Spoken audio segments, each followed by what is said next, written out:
Hello everyone, my name is Kevin, and you're watching Examine That Sentence in Old East Frankish. In this video, we have three sentences we're going to look at, and they are related. So let's get right into it. So, our first sentence here, Wo managu brot habet ihr? Habet ihr? Forgive me, I'm just going to replace this with a macron here. So what's going on here? Okay, so wool, an older form is wool, and this is our word how. How, so our question word, so to speak. Our question word, and hang on a second. Boop, there we go. So how. So that's our first word, and this is an adverb, so we're going to make that yellow. Oh god, that doesn't look too good. I was making another color. Let's make it green, or whatever this color is. So we have green, and then we got managu. What is this? Managu. Well, it's many. So this is an adjective. It's in the plural. This form can be used in the nominative and accusative. It's plural, and it's also used for the this is kind of giving away the next part of it. It's in the neuter gender, and this is actually a contracted form. And the full form would look like this, but there are forms within the text where this sentence is from. It does have forms that look like this, but in this specific sentence, from the text, from Taitian, we have this. So, wool managu, and we're gonna make this red. So that's our adjective. And adjectives do what? They describe nouns, and our noun is brot, and and brot is bread. Yeah, so it's bread. So we want to make our noun. Let's make it blue. Is that blue? All right. So I got blue, and the thing is with brot is in the neuter, and this is neuter strong, a stem, and it's in the plural. How do we know it's in the plural when there's no indication? This could look like singular too, but we know it's plural because the adjective from this little u here, we know that this is in the plural. So that's something to bear in mind. So when you're dealing with a neuter noun, in the a stem specifically, because the nominative, accusative for the singular and plural are the same form. So it's like one of those nouns that how can I word this? It's like how in English today, one sheep, two sheep, one fish, two fish, if you will. So the same thing sort of applies here with bread. So one brot here and two brot. So if that makes sense. So but we know it's plural because due to our adjective here. And next we have habet ihr.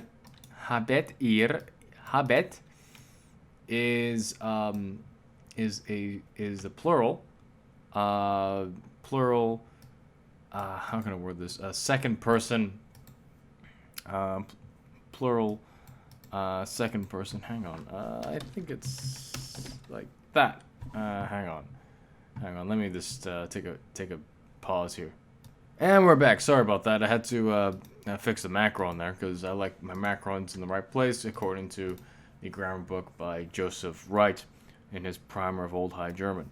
Anyway, so this is the verb to have here. So this is the second person plural. So this is like saying have, and we got ihr here, and which is the origin of today's German ihr. And it's saying you plural. So how many bread have you? And this is plural, right? So how many bread have you, or how much, rather, to translate better in present day English would be how much bread do you have?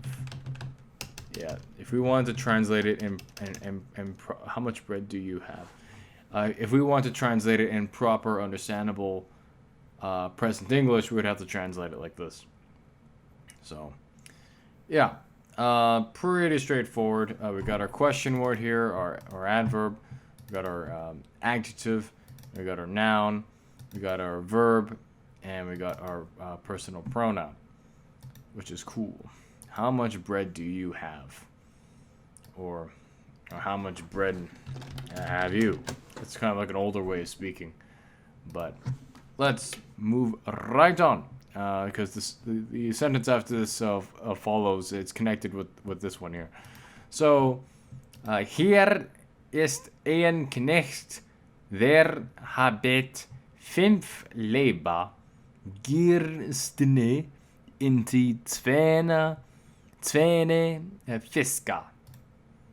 So, okay, what's going on here? So we got here, and it's the same as it is in today's German. Hier, even spelt the same way too. It goes to show that some spellings haven't changed for 1,500 years. But however, due to the nature of literature during this time period, you would have the same word, but you would have different variations of variation in spelling. So in this case, we got hier ist ein Knecht. Here is a boy, a boy, a Knecht. This is related to our English word knight. Of course, we don't pronounce the K in knight, otherwise it'd be Knight, but in Middle English it was something along the lines of Knecht. But we don't pronounce it that way today in present day English. Rather, we're dealing with Old East Frankish, which in part has some of the origins of present day Standard German. However, it's the story of Standard German is a bit of a complicated story on its own right. But anyway, so here is a boy. Der habet 5 Leber, Gerstene in die Zähne Fiska. So here is a boy. There, this is interesting. This is what is called a relative pronoun. So it's like saying who. But the interesting thing is that there is masculine. It's like taking the word the, and you know, and we know, and because this is a gendered language, we know. Let's say, for example, we didn't have the word Knecht, and we just had ein, for example, and it'd be like, here is one which or who, but we know what gender the noun is, so we could there, which is pretty interesting. That's one cool feature about Old High German, Old East Frankish. So anyway, next we have habet, so who, and the thing is too. So well, what's going on here? We got habet here, and we got habet here. Well, it turns out that the third person present singular shares the same form as the present plural for the second person. So it's cool that they share the same form. So anyway, so here's a boy who has 5 Leber Gerstene in die Zähne Fiska. So who has 5 Leber. Leber literally means, well, I mean, if you were to do a literal translation, it'd be like loaves as in loaves of bread. So I'm going to put here for a proper translation, loaves of bread. Yeah, and well, we might fix this later on, but anyway, so loaves of bread for now. We have Gerstene, and Gerstene is an adjective, and that adjective is describing, again, what do adjectives do? They describe nouns, and what is this describing?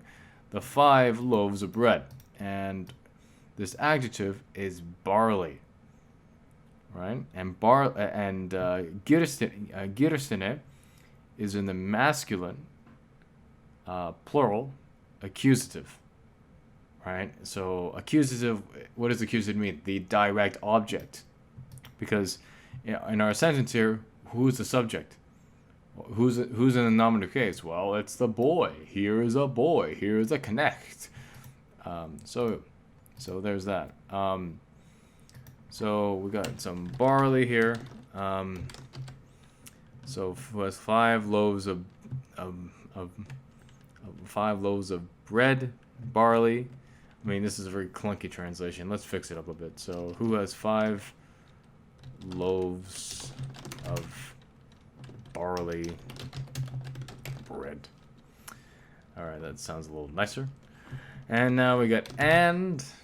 Inti is and, so that is called in linguistics a conjunction, that which connects sentences together, a conjunction. And then we got svene, fiska. So what's going on here? What is that?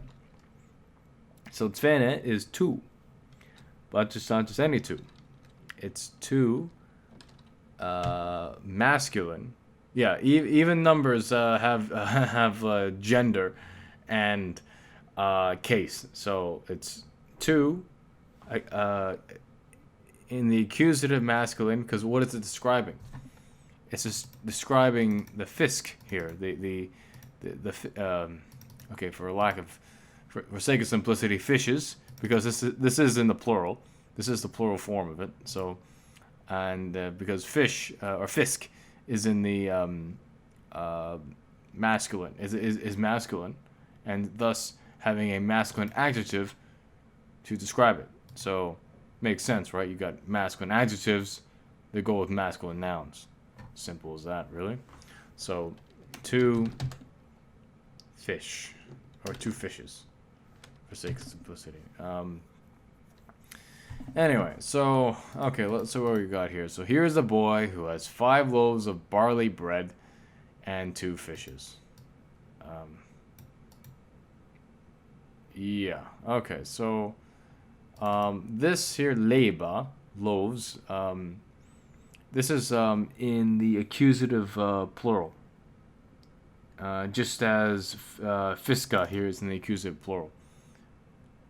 Yeah, because they're both masculine, and I believe in the a stem.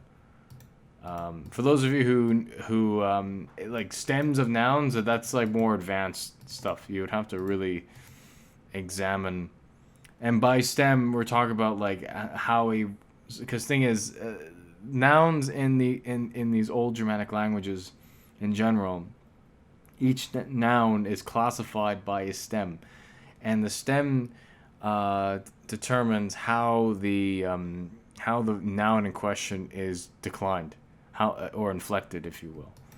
So yeah. So here's a boy. Here's a connector who has 5 loaves of barley bread and 2 fishes. How nice. All right, let's make this a little smaller. Whoops. Anyway, there we go. Looks a little nicer. So we have a question. How much bread do you? How much bread have you? Well, here's a boy. He has 5 loaves of barley bread and 2 fishes. Wonderful. Now, the next sentence. Boom. Bringet sie mir hera. All right. Whoa. What's going on here? So what's interesting now, we got bringet. Is this? Hang on 1 second. And we're back. Sorry about that. I had to check for Macron, so we're good. So bringet sie mir hera. So what's going on here? So we know that the question has been asked, how much bread do you have, or have you?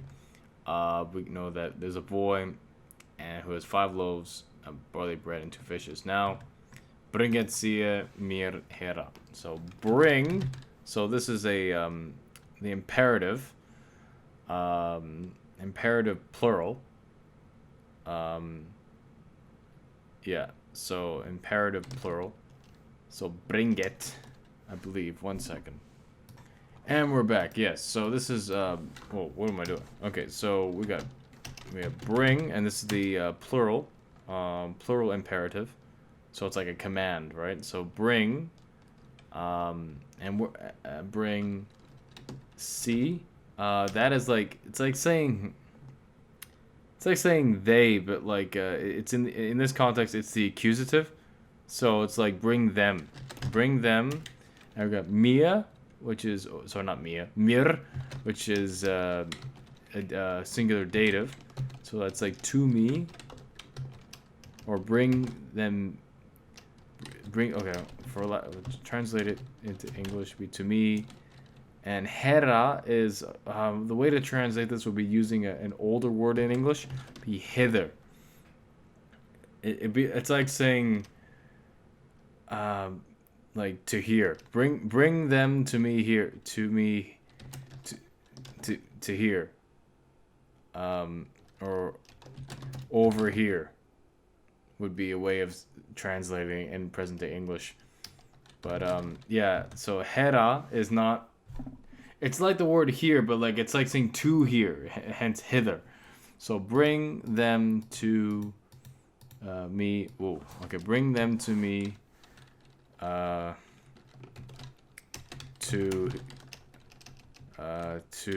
here. I'll just put hither for simplicity. Hither.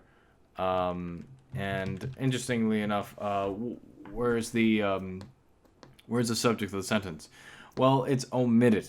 Or if you will, it is under a ellipsis, so it's or it's implied. So normally, if I were to take the sentence, if I were to throw in the subject, it would be right here. Ir.